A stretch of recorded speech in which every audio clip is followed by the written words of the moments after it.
The night was heavy with clouds, and the air outside the hospital felt thick and tense. Inside the car, a young black woman held her swollen stomach, her face twisted with pain. Sweat rolled down her forehead as she struggled to breathe through another contraction. Beside her, her husband's hands gripped the steering wheel tightly, his heart racing faster than the car itself. He had never felt so helpless, watching the woman he loved suffer with every passing minute. When they finally pulled up to the hospital, he rushed to her side, carefully helping her out of the car. She winced and leaned on him, her steps slow and unsteady. Her voice cracked as she whispered, "Please, hurry."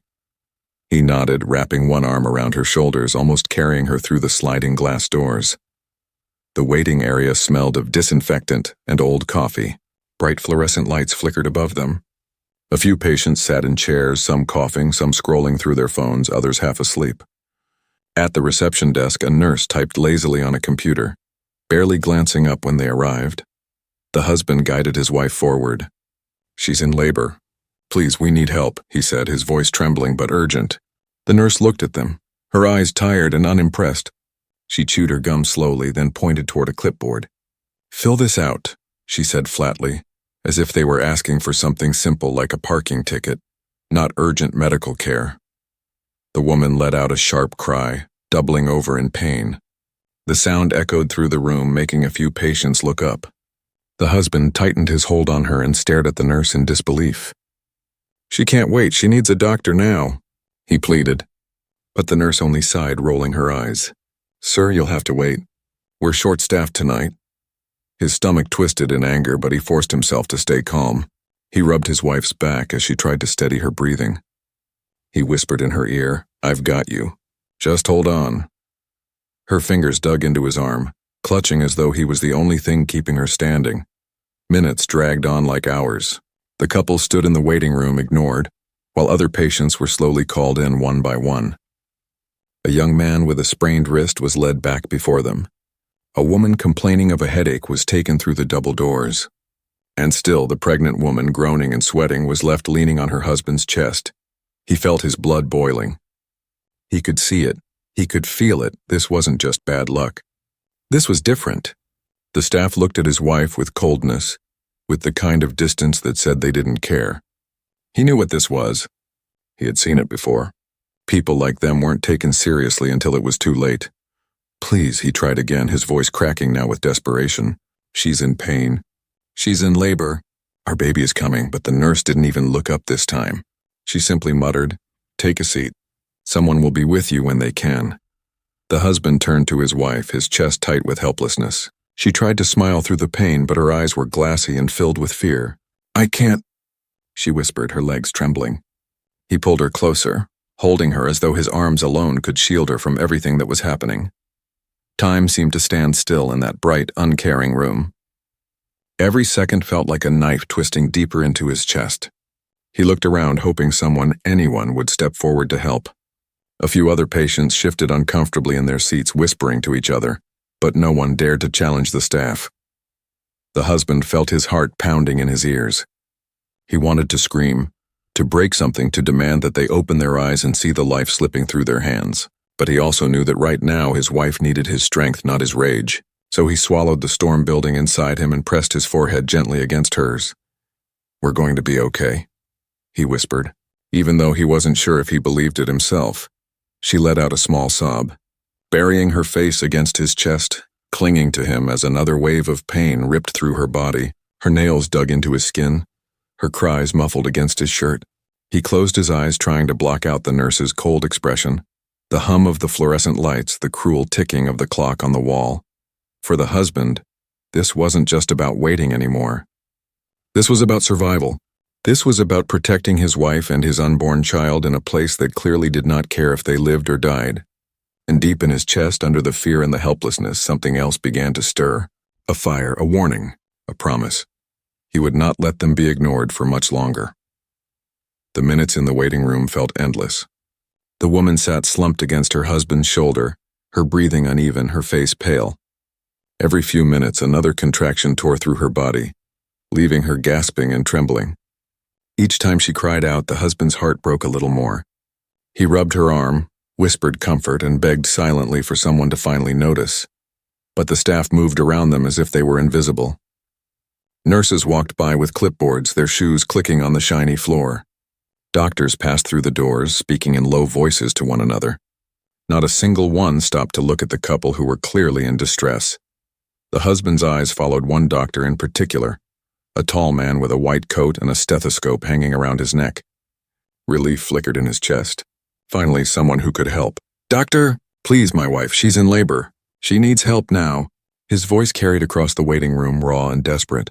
The doctor glanced at them for a second, then shook his head as though dismissing an annoying interruption. Without a word, he turned and disappeared behind the swinging doors. The husband felt his stomach drop. His wife moaned in pain, clinging tighter to his arm. "They don't care," she whispered, her voice trembling with both pain and fear. "Don't say that," he replied quickly, though his own throat was tight. "They'll help us. They have to." But in his heart he knew she was right. The way the nurse had rolled her eyes, the way the doctor brushed them off, it wasn't just busyness. It was deliberate. He thought back to the news stories he had read, the tragedies he had heard about, black women dying in hospitals because no one listened to them, their pain dismissed until it was too late. Those stories always felt like distant nightmares, something that happened to strangers. But now, sitting in this cold waiting room, he realized he and his wife were living inside one of those stories. Another contraction hit, stronger than before. His wife cried out, her body shaking violently. She nearly slid off the chair, and he caught her in his arms. "Help!" he shouted, his voice cracking. "Somebody, please help us!"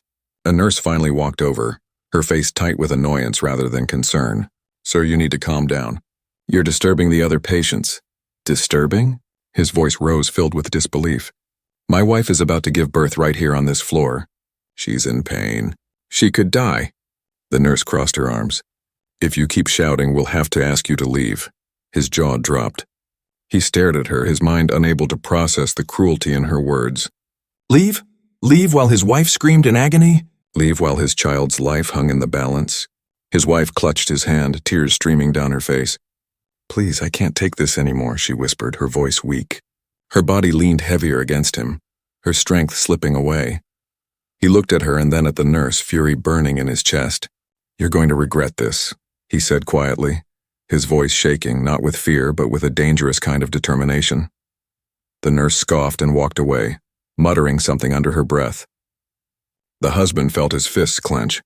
Every muscle in his body wanted to explode, to tear down the barriers between his wife and the care she desperately needed. But he held himself back, for now, because she needed him present, not locked away in handcuffs for causing a scene. Around them, the other patients shifted uncomfortably. A few looked sympathetic, but no one dared to speak. One older woman gave a small shake of her head as if saying, "I'm sorry, but this is how it is." That silent acknowledgement cut deep into him. Everyone could see the injustice, but everyone had learned the same rule. Don't fight the system because the system always wins.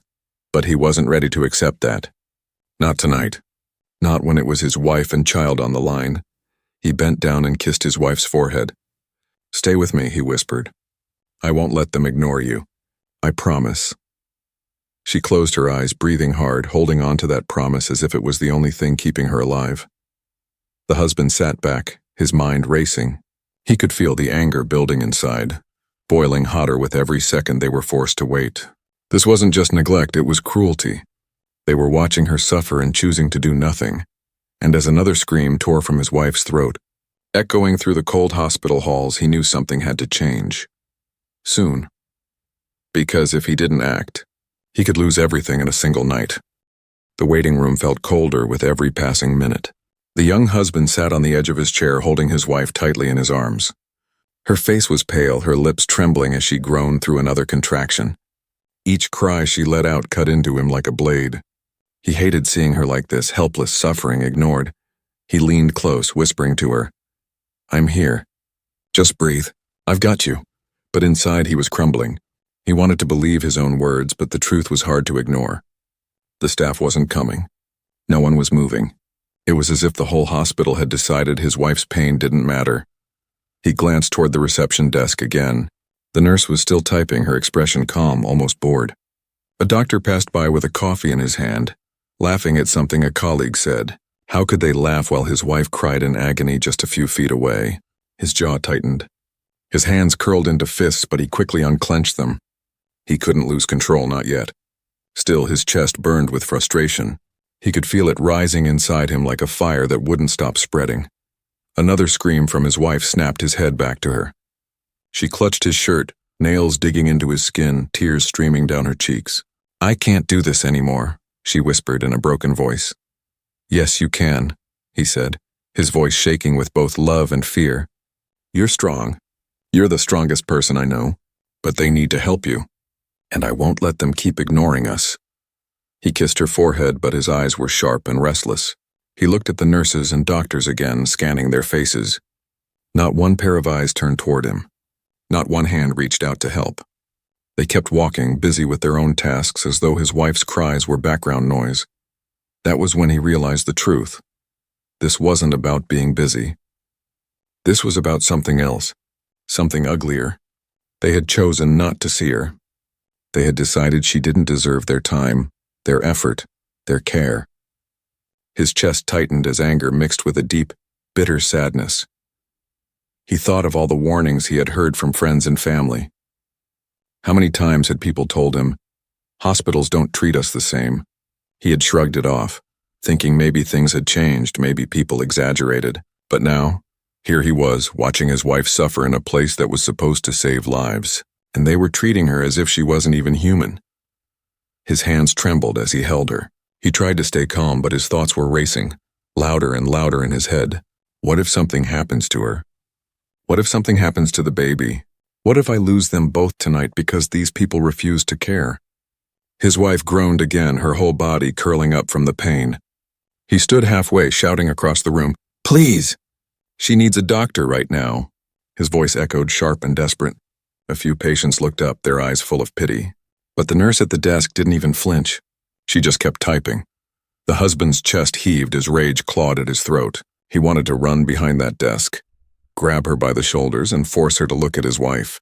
He wanted to kick open the doors and drag a doctor back by the collar. His body buzzed with the urge to act, to fight, to do anything but sit and wait for disaster.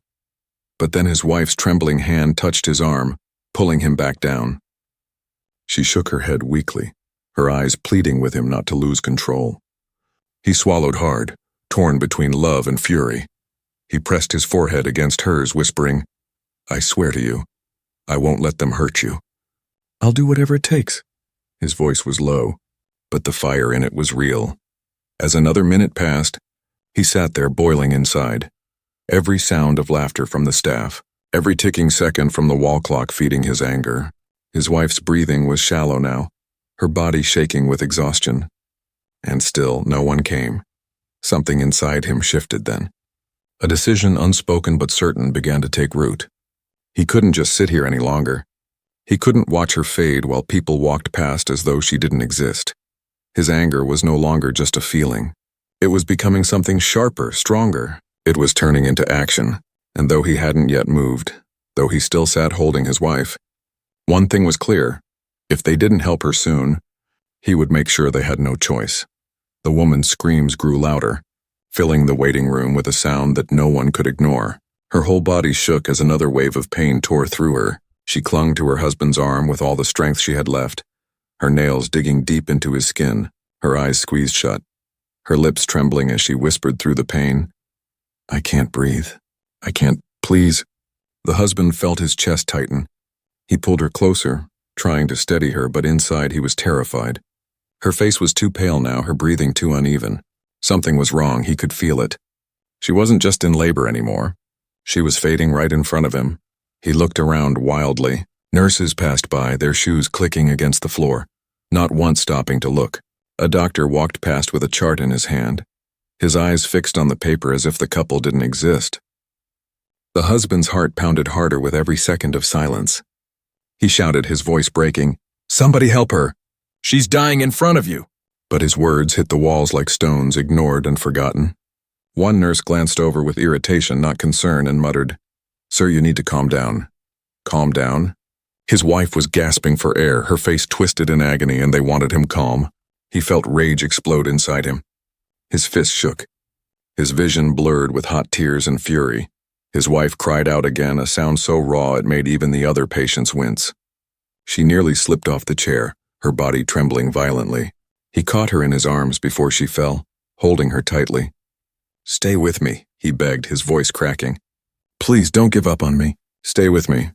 She opened her eyes for a moment, her gaze weak and watery. "I'm scared," she whispered. Her lips trembled as tears rolled down her cheeks. "I don't want to die." Those words shattered him. Something inside him snapped, breaking apart all the patience he had forced himself to keep. He couldn't sit anymore. He couldn't wait anymore. The fear in her eyes lit a fire in him that burned hotter than anything he had ever felt in his life. He stood up suddenly, his chair crashing to the floor behind him. Everyone in the waiting room turned to look. His voice thundered across the room, louder than it had ever been. "Enough, you will not ignore her anymore." The nurse at the desk froze, her eyes wide. The doctor who had walked past stopped in his tracks. The husband's rage filled the entire room, and for the first time they couldn't pretend not to hear him. He pointed toward his wife, who was now slumped forward, barely holding herself up. "Look at her. Look at what you're doing. She is a human being. She is carrying our child, and you are letting her suffer like she doesn't matter." His voice shook, but it carried the weight of every second of pain they had been forced to endure. Security guards appeared from down the hallway, moving quickly toward him. One of them barked, "Sir, sit down now." But the husband stood taller, his chest rising and falling like a man ready to fight the world. "No," he shouted. "I will not sit down." "Not while my wife is dying in front of you!" The guards hesitated, thrown off by the raw power in his voice. He stepped forward, his eyes blazing. "If you don't help her right now, I swear I will shut this whole place down myself. I will not let her or my baby die because of your neglect." Gasps spread through the waiting room. Families who had been silent until now leaned forward, whispering. Some nodded in agreement. The air was charged, alive with the husband's fury. Even the patients could no longer ignore the truth. They were watching a woman being denied care, and a man willing to burn the world to save her. His wife let out another scream, her body folding in pain. He rushed back to her, kneeling beside her, holding her face gently between his shaking hands. "I'm here," he whispered fiercely. "I won't let you go. I swear on my life I won't let you go." Her tears soaked his fingers and his own vision blurred. He pressed his forehead against hers, breathing in her shallow breaths as though he could carry them for her. The room around them buzzed with tension, but he only felt her. Her heartbeat, her fear, her pain, and the fire inside him growing hotter with each second. When he lifted his head again, his eyes were filled with something terrifying, determination that could not be broken.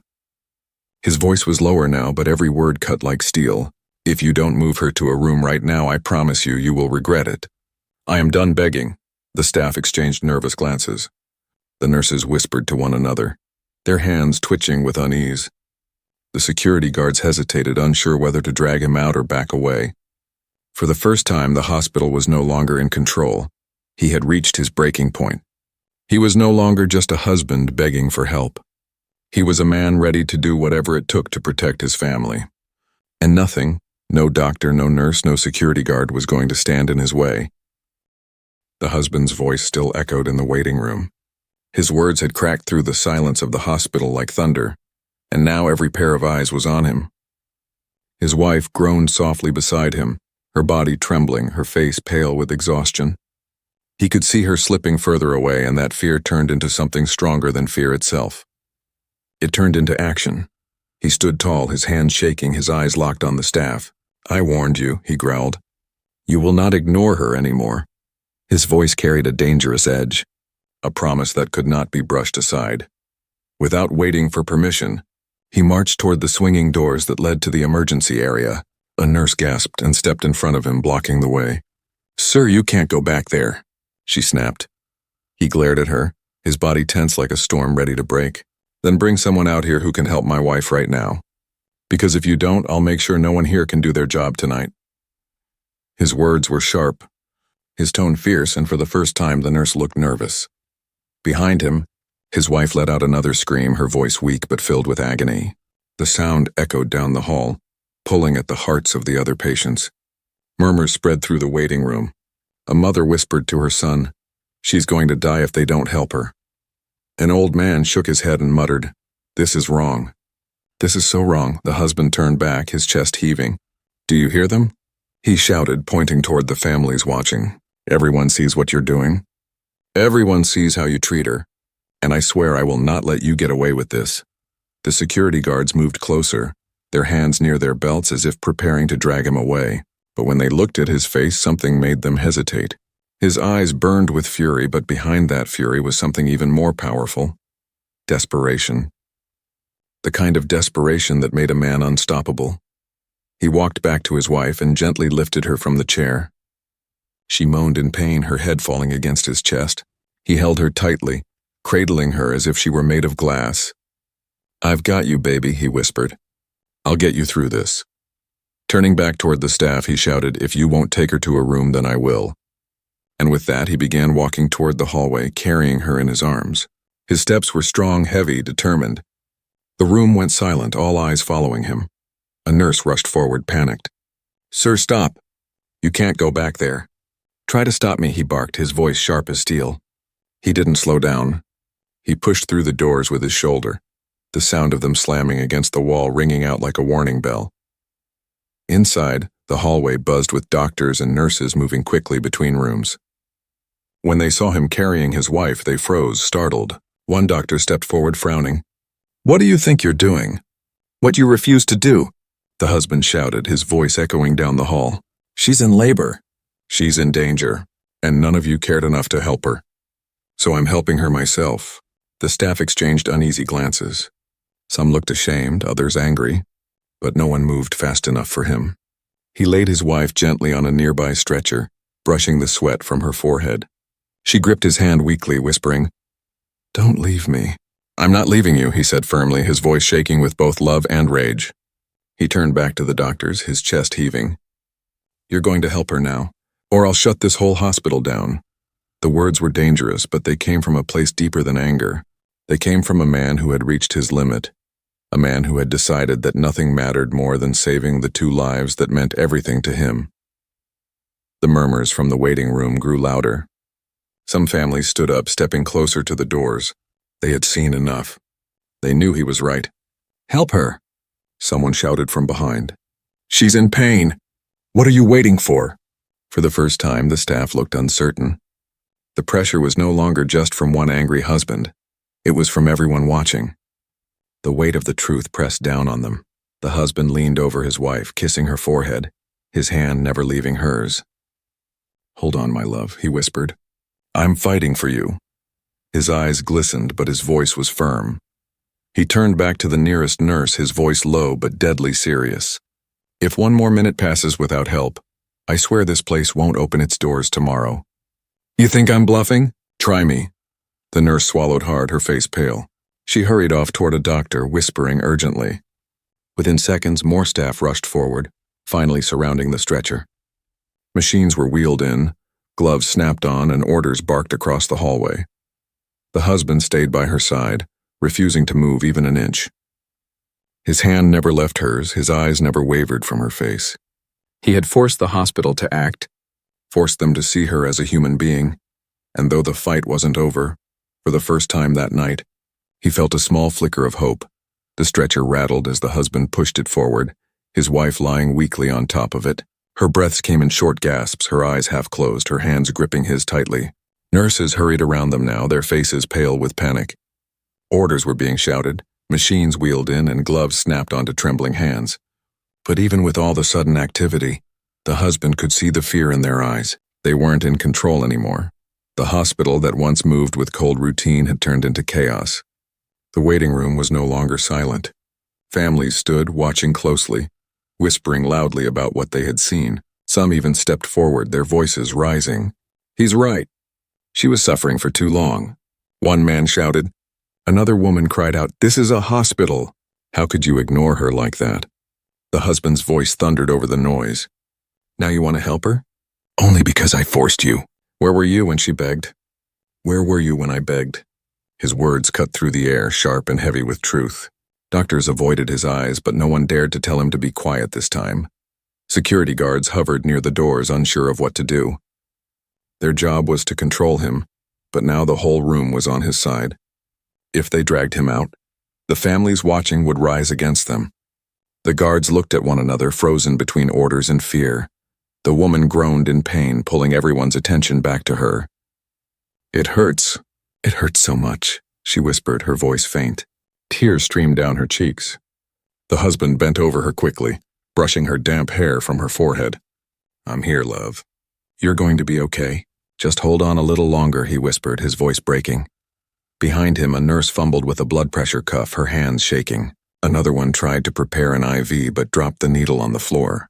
The head doctor stormed in, his face flushed with anger and embarrassment. "What is going on here?" he barked. The husband snapped his head toward him, his eyes blazing. "What's going on? Your hospital ignored my wife while she was dying in front of you. That's what's going on." The doctor froze as the words hit him. The waiting room erupted with voices. People shouted, accusing, demanding answers. "He's telling the truth," someone yelled.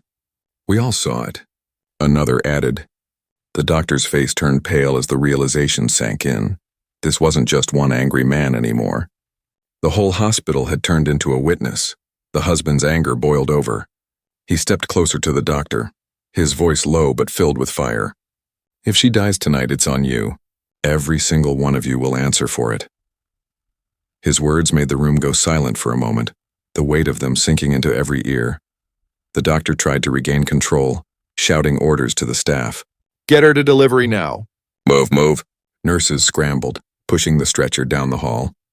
The husband ran alongside, refusing to let go of her hand. His steps pounded against the floor, his eyes locked on her face. As they rushed through the halls, chaos followed. Nurses bumped into each other, papers scattered, machines beeped wildly.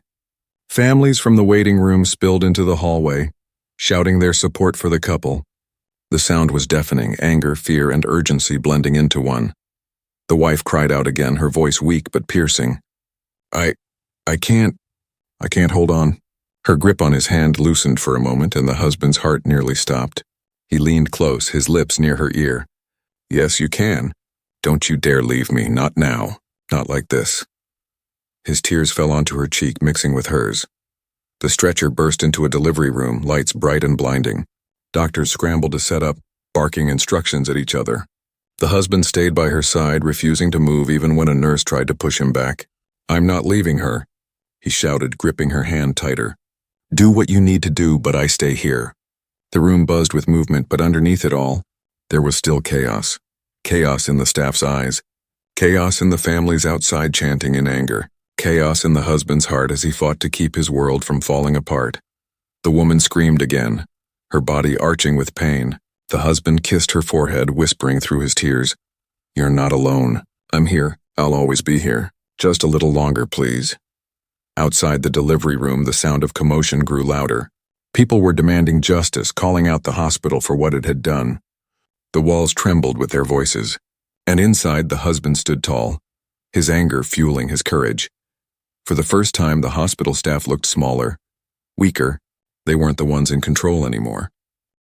The power had shifted to the man who refused to let his wife be ignored. The man whose rage had shaken the walls and forced everyone to act. And though the outcome was still uncertain, one thing was clear. The hospital was no longer the same. The silence that once protected it was broken, and the chaos was only beginning. The delivery room felt like a battlefield. Bright lights glared down, machines beeped wildly, and voices clashed as doctors and nurses shouted instructions at each other. The woman lay on the stretcher, her face drenched in sweat, her breathing uneven. Her cries filled the room, sharp and desperate, each one tearing at her husband's heart. He stood beside her, clutching her hand so tightly his knuckles turned white. His other hand brushed her damp hair from her forehead, his lips trembling as he whispered over and over, "I'm here. Don't let go. Please don't let go." His voice cracked, but he refused to break. The head doctor snapped on gloves and barked, "We need to move now. She's losing strength."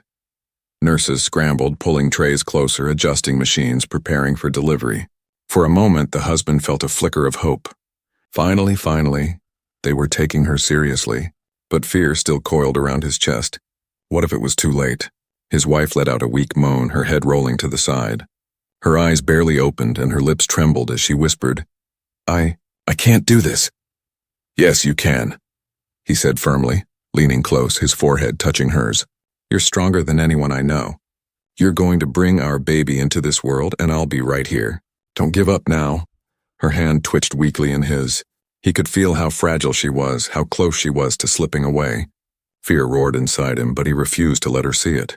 He had to be her strength now. The doctor's voice cut through the room. "She's fading. We need to push now." Nurses shouted back, rushing to hold her steady. The husband bent lower, whispering into her ear. "Listen to me, love. Just one more fight, one more push for me, for our baby." Her chest rose and fell shakily. Tears slipped down her cheeks. Then, with every ounce of strength left in her, she screamed and pushed. The room erupted with voices, nurses encouraging, doctors calling out numbers, machines beeping faster. The husband's heart pounded so hard he thought it might burst. He held her hand, whispering through clenched teeth. "That's it. You're doing it. Just a little more." She screamed again, her body arching, her face contorted with pain. Then suddenly the air shifted. A sharp, tiny cry pierced through the chaos.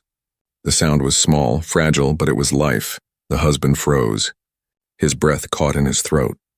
He turned toward the doctor, and there in his hands was a tiny, squirming baby, crying out against the bright lights of the world.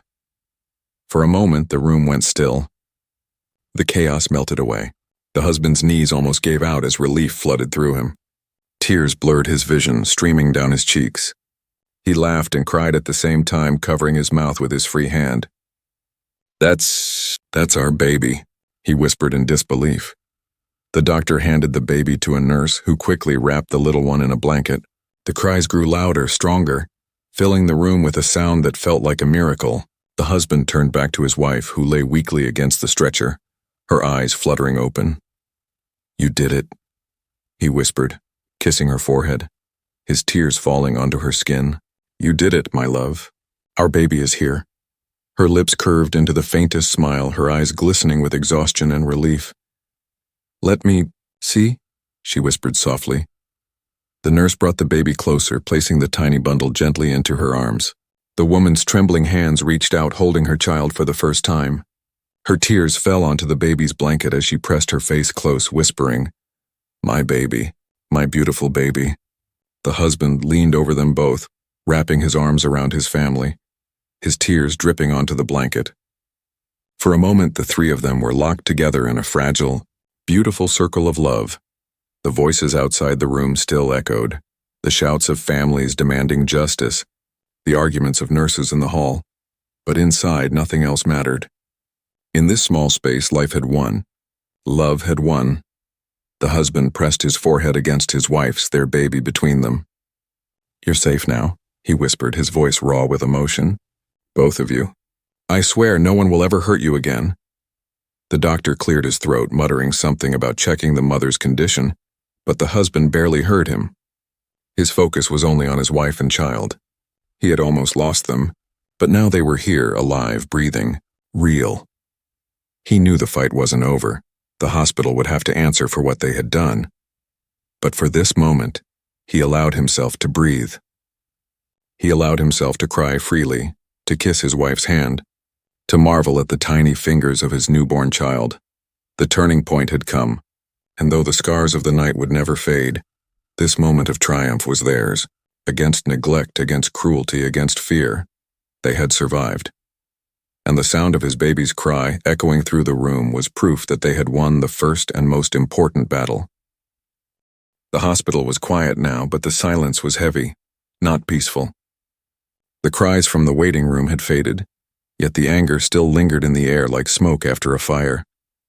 Nurses walked quickly, their eyes down, afraid to meet the gaze of families who had witnessed everything. The husband sat beside his wife, his newborn baby resting in her arms. For the first time all night he felt a wave of calm, but it was not the calm of peace. It was the calm that comes after surviving a storm. He watched his wife, her eyes half closed with exhaustion, but her face glowing with love as she stared at their child. She looked fragile and strong all at once, like a soldier who had fought the hardest battle and lived to see victory. He brushed his fingers gently against her cheek, whispering, "You saved us. You saved our family." She smiled faintly, her lips trembling, and whispered back, "No, we saved each other. The baby stirred softly in her arms, letting out a small cry. The husband leaned closer, his tears falling freely now. He kissed the top of the baby's head, inhaling that new, fragile scent of life. For that moment, all the pain, all the fear, all the rage was worth it. Because here was the proof. Their child, alive and breathing. But even as he held on to that joy, his heart grew heavier. He remembered every second of the night. The nurse rolling her eyes, the doctor ignoring their cries, the way his wife almost collapsed in his arms. He remembered the helplessness, the humiliation, and then the rage that had pushed him to stand against them all. And he knew this wasn't just their story. Too many others had suffered the same fate. Too many voices had been silenced forever. He turned to his wife, his voice quiet but strong. This can't end here. What they did to you, what they almost cost us, it can't happen to anyone else. She looked at him, her eyes filling with tears, and nodded slowly. Then we tell the world, she whispered. Word spread quickly. Families who had witnessed the night's events told their stories. Some recorded videos on their phones, posting them online. Others called local reporters. Within hours, the story of the young black woman ignored in her moment of greatest need, and her husband, who shut down the hospital with his fury, began to spread far beyond the walls of that building. The hospital tried to cover it up at first. They released short statements calling it a misunderstanding or a busy night. But the truth was louder. Too many witnesses had seen what happened. Too many people had heard the woman's screams, had watched the husband fight to be heard. The truth couldn't be hidden anymore. News cameras came. Reporters called. People filled the streets outside the hospital, holding signs that read, "Black mothers matter and we deserve care." Voices rose in protest, demanding justice, demanding change. The husband stood before them one night, his baby cradled in his arms, his wife standing beside him. His voice shook, but his words carried strength. We almost lost everything because they chose to ignore us. They didn't see my wife as a person. They didn't see our baby as a life worth saving. But we are here, and we will not be silent. No family should ever go through what we went through. The crowd erupted in cheers, in tears, in chants of unity. The husband's words traveled far, reaching people across the country. He and his wife became symbols, not of anger alone, but of love, survival, and the fight for justice. Investigations opened. The hospital faced lawsuits, inquiries, and public shame. Doctors and nurses were questioned, policies were rewritten, and promises were made. But the husband knew promises weren't enough. He and his wife kept speaking, kept fighting, turning their pain into power. At home, life was quieter. Late at night, he would sit with his wife and baby, holding them close, listening to the soft breathing of his child. He would kiss his wife's forehead and whisper, "We did it. We survived." But even in those tender moments, the fire inside him remained, because he knew survival wasn't the end, it was only the beginning. Years later, their child would grow up hearing the story, not as a tale of tragedy, but as a lesson in courage. A story of how love can fight against cruelty, how voices can rise against silence, and how one man's refusal to give up saved not only his family, but also opened the eyes of the world. The hospital's walls would never forget that night. The staff who had once turned away could never erase the sound of the husband's voice, the power in his fury, the proof of his victory, and the tiny cries of his newborn child. And the husband, whenever he looked at his wife and child, felt the same promise rise in his chest, a promise carved from pain, born from love and stronger than fear. Never again, he whispered to himself. Never again will we be ignored. The legacy of that night lived on, not just in headlines or protests, but in the quiet strength of a family that refused to be broken, a family that turned suffering into hope and hope into a movement. And so the story that began in pain ended in power, a mother, a father, and a child. Together, proof that even in the darkest places, love can light a fire bright enough to change the world.